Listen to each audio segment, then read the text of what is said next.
Episode number 133. What did you say to him?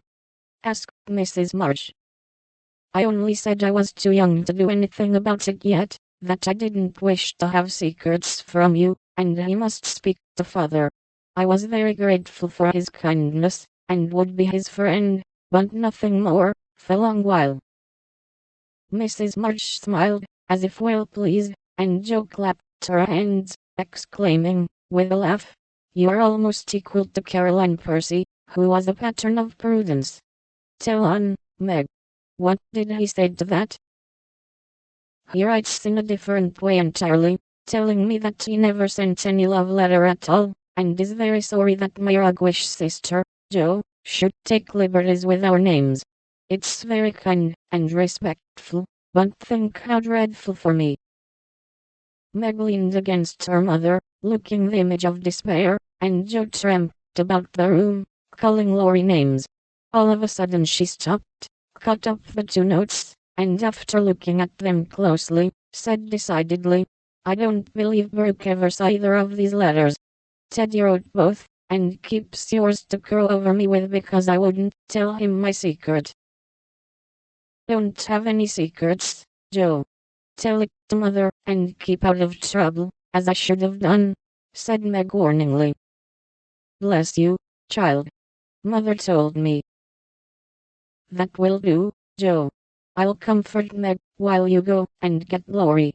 I shall sift the matter to the bottom, and put a stop to such pranks at once." Away ran Jo, and Mrs. March gently told Meg Mr. Brooke's real feelings. "Now, dear, what are your own?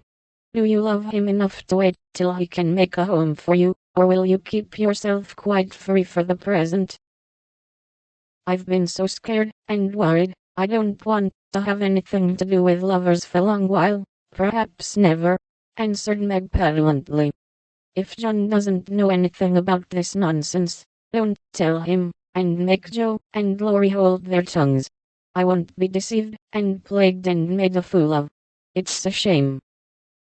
Seeing Meg's usually gentle temper was roused, and her pride hurt by this mischievous joke, Mrs. March soothed her by promises of entire silence, and great discretion for the future.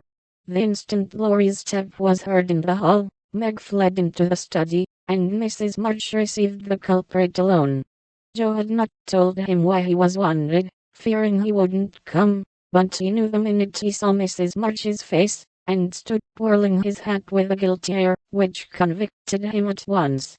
Jo was dismissed, but chose to march up and down the hall like a sentinel, having some fear that the prisoner might bolt.